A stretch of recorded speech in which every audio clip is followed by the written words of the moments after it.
Pendant une année. Et donc, infirmière,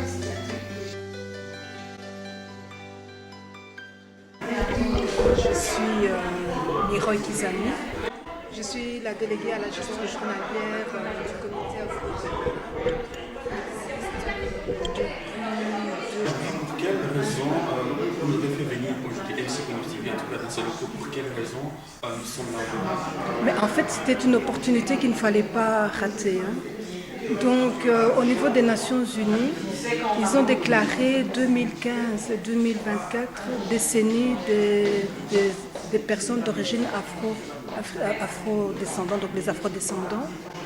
Et au niveau du comité, toutes nos actions sont inscrites dans cette décennie, dans le sens où nous avons envie de savoir est-ce que les Afro-Européens ont un apport dans le pays même, le pays d'accueil. En fait, il y a une commission, il y a un groupe qui a été désigné pour rencontrer les personnes noires, nous, la société civile, les structures afro-européennes, parce qu'en fait, on se rend compte qu'après avoir déclaré, l'ONU a déclaré la décennie des afro-descendants, on se rend compte qu'il y a peu de choses qui bougent. Donc maintenant, quid? Qu'est-ce qui se passe? Et vous avez pu entendre les différents témoignages par rapport à ce qui fait que, même si en tant que Noir, on est né ici en Belgique, malheureusement ou heureusement, on est toujours considéré comme étranger. Donc en tant que nouvelle Belge, je resterai noire parce que j'ai mes papiers d'identité, mais je ne peux pas graver ma carte d'identité sur mon front. Mon identité, je la porte en permanence. Donc je continuerai toujours à subir les discriminations, les diverses discriminations dont nos frères et sœurs, nos mamans, nos papas subissent au quotidien. Ça dérange, mais ce que je souhaite, c'est que l'État belge prenne conscience qu'il n'est pas normal qu'une communauté qui vient régulièrement avec des plaintes, que ce soit par rapport à la violence conjugale, que ce soit des plaintes en tant que personne individuelle, que ce soit structurel ou quoi que ce soit, qu'on ne prenne pas cette personne en considération. Et que, pour eux, les plaintes ne sont pas fondées. Lorsque moi, en tant que femme, je me présente à la police en disant « voilà, je suis victime de violences conjugales » et que le policier va se contenter de dire « oui, mais où avez-vous rencontré votre compagnon ?» Je l'ai rencontré, nous étions dans la même école. Il n'est pas venu vous chercher là-bas en Afrique. J'ai dit non, je l'ai rencontré ici en Belgique. Pour arriver à ça, il faut qu'on respecte nos droits. Nous connaissons nos devoirs, nous connaissons nos droits. Mais maintenant, il faut que l'État reconnaisse ses droits et devoirs à notre égard, en exécution. Et que s'il y a des recommandations qui sont faites, que ça ne reste pas que des mots. Que ça ne reste pas que des mots. Le cadre dans lequel vous vous trouvez aujourd'hui est celui de la visite des experts onusiens, qui sont trois, M. Reed, M. Balcheja et Mme Di. Ils viennent pour ce qu'on appelle dans le jargon une visite du pays, où ils viennent relever des faits et faire une évaluation de quoi de la situation des droits humains pour les personnes d'ascendance africaine, puisque c'est leur spécialité. Et ici, nous sommes dans le cadre de dialogue, ou plutôt écoute des sociétés civiles concernées, nous autres, noirs, afro-descendants. Comme ça, vous savez, ça c'est le cadre de leur présence. Donc, ils sont en posture d'écoute. Il n'y avait rien. Donc on a dit non, eh bien nous voulons présenter ce livre. Et on voulait présenter ce livre où en un lieu qui appartient à tous les Wallons, qui est le Parlement Wallon. Donc on a demandé, ils nous ont dit oui, on a fait la présentation, il y avait ce parlementaire qui était présent. Et effectivement, elles se sont rendues compte qu'il y a des prises de conscience, il y a des prises de conscience, mais c'est se battre, c'est se battre, c'est se battre. Je vais rester pour le public, je vais rester donc debout. Voilà, donc à Namur, je me sens chez moi. Miroy a tout à fait raison. C'est la ville où j'ai vécu le plus longtemps. J'ai vécu plus de 20-25 ans ici à Namur, où je vois aussi les anciens comme moi. Donc, je pense qu'on a le papa d'Emmanuel qui est là, donc il y a Beata, donc Mivoy et tout ça. Tout ça, ça fait très plaisir de me retrouver à Namur parce que je me sens chez moi. Donc, welcome. Dans l'immigration, c'est la même chose. Je prends le cas des femmes qui accompagnent les maris qui sont venus ici la plupart pour faire les études de doctorat. On arrive ici, dès qu'on arrive en Belgique pour accompagner son mari, on constate que la Belgique se met déjà en défaut. Une femme, même si elle a étudié, tu as un mari docteur, tu as un mari ingénieur, on te donne le visa pour arriver ici, mais dès que tu mets les pieds en Belgique, tu n'as pas droit à quoi que ce soit. Il n'y a pas de structure pour encadrer la femme du doctorat. Donc la femme qui vient légalement avec un visa n'a pas ni le droit d'étudier, ni le droit de travailler. Je vais prendre les études par rapport à nos enfants qui sont nés ici. Je prends le cas des enfants qui ont étudié, puisqu'ils sont venus avec leurs parents par rapport à la coopération ou pas, ils vont aller jusqu'à l'université. Une femme qui va, et un enfant de migrants qui va à l'université, même s'il fait les études de droit, c'est là où, pendant 5 ans ou 6 ans, il ne trouvera jamais un cabinet belge qui accepte qu'il puisse faire son stage. Aujourd'hui, nos enfants sont partis ailleurs. Moi j'ai 3 enfants, je n'ai plus personne ici. Donc on nous fait souffrir encore une fois, puisque nous devenons des grands-mères qui doivent prendre des avions pour aller jouer avec nos petits-enfants. Donc si ton enfant doit survivre, il y a cette injustice ici en Belgique. Jusqu'aujourd'hui, quand un jeune me demande de lui trouver du travail, je n'arrive pas à le faire. La Belgique se met vraiment en déficit de ces côtés-là. Pour qui est à la place de qui. Et par ailleurs, quand une personne afrodescendante travaille au sein d'une structure traditionnelle, bien souvent, on observe et on entend qu'il y a toute une série de problèmes qui se posent, des pratiques, des propos, des incompréhensions. Et donc là, il y a d'autres personnes qui en parleront bien mieux que moi sur la manière dont ça se passe, mais ce qui est intéressant, c'est de voir que les structures traditionnelles ont en général assez difficile de gérer la situation correctement. Et donc, en général, il y aurait en fait des actions qui seraient prises ou des paroles ou on prendrait les choses en fait à bras le corps. Dans ce cas-ci, bien souvent, il y a plutôt une inaction, un silence, un malaise, et finalement, ça conduit à maintenir en fait le statu quo. Et il n'y a rien qui change, il n'y a rien qui est abordé frontalement. Et concrètement, ce sont des personnes afrodescendantes qui continuent à porter en fait le poids de la situation sur leurs épaules. Donc, au sein des structures mainstream, il y a des soucis qui se passent. Les soucis concernent aussi les collaborations ou les non-collaborations avec les associations afrodescendantes. Il y a déjà très peu de collaborations qui sont mises en place. Et lorsqu'elles sont mises en place, en fait, il y a une grande difficulté de faire en sorte qu'il y ait vraiment un statut de partenaire en fait, dans la collaboration. Et donc il y a une asymétrie à la base qui est énorme, matérielle, symbolique. Et l'asymétrie, en fait, elle n'est pas suffisamment prise en compte, ce qui fait qu'on la retrouve aussi dans le processus.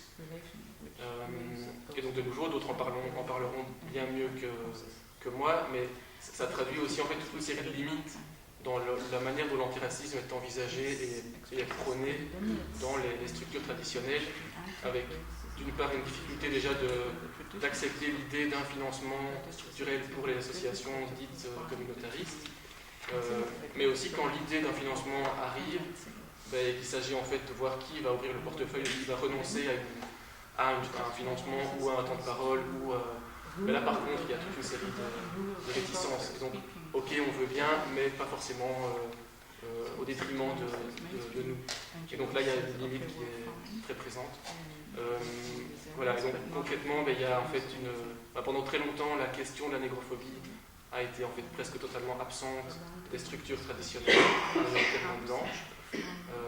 Ça commence un tout petit peu à évoluer, notamment par le biais du passé colonial, mais globalement, ça reste en fait les associations afrodescendantes qui font émerger cette problématique, sauf qu'elles ne sont pas financées, qu'elles rencontrent d'énormes obstacles pour obtenir un financement et une reconnaissance.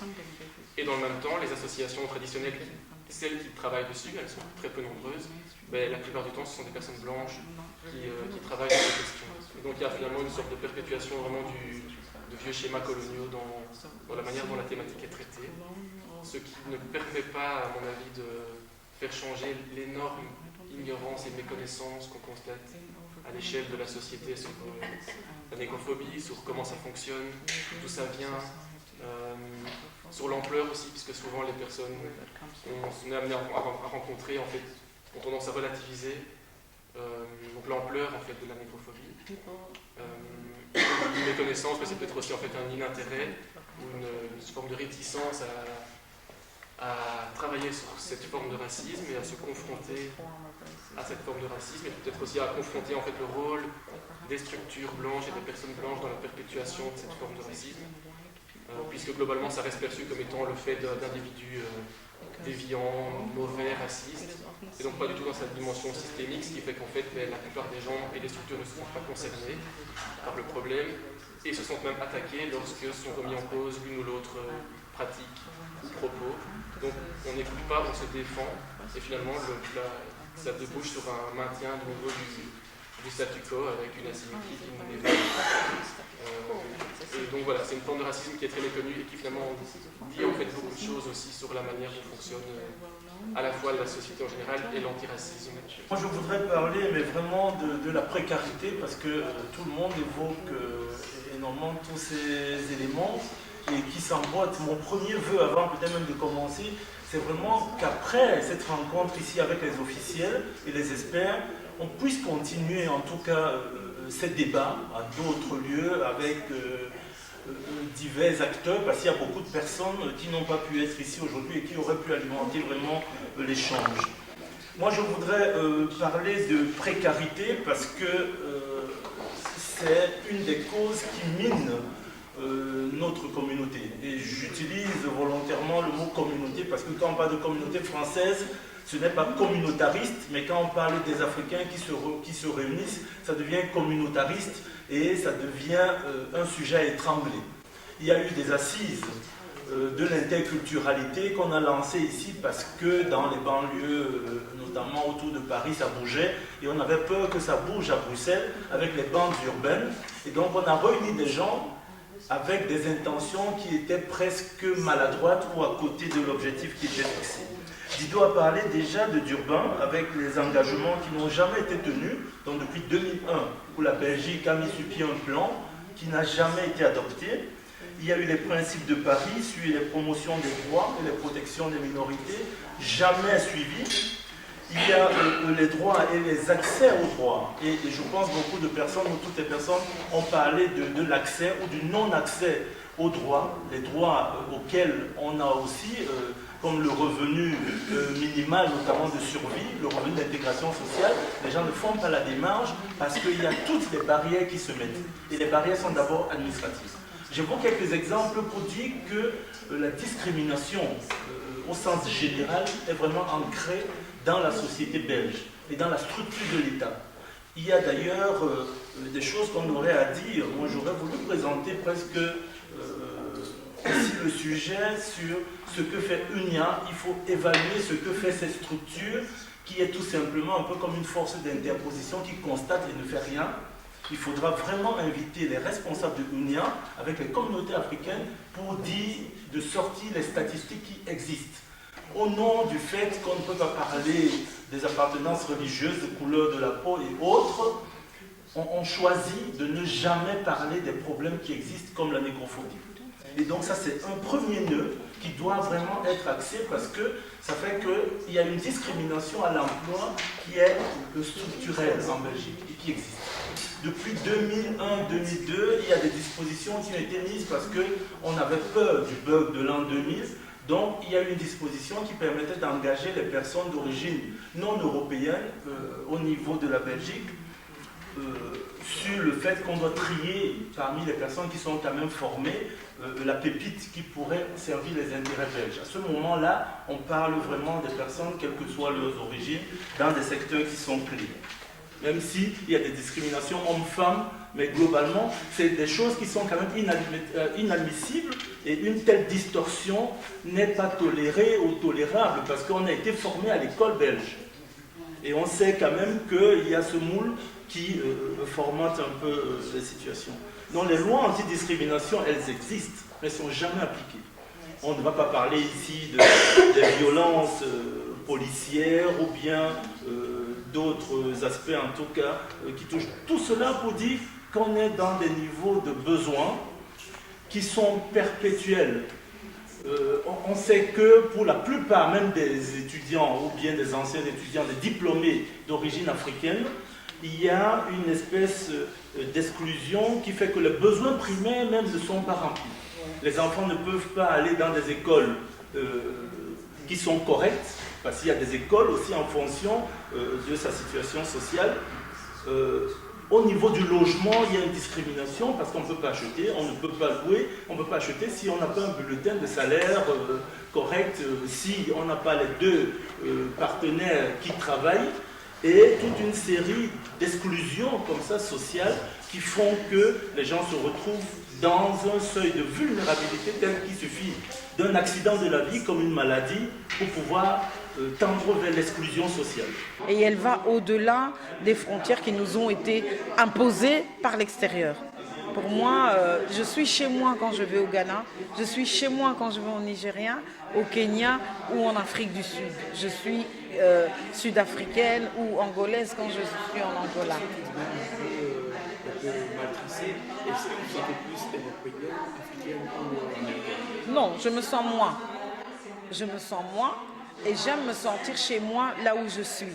Là où on se sent bien, c'est là où on se sent chez soi. So I just encourage you to look at UNESCO Volume 9 in this concept of global Africa. And what it does, it highlights Africa's contribution to modern civilization, science, art, and literature. So these are the things, and this is important, and this is why the decade is so very important and vital to not only to white Belgians or white Europeans or just whites generally. It's important to them, but it's also important for young people of African descent to know that they are part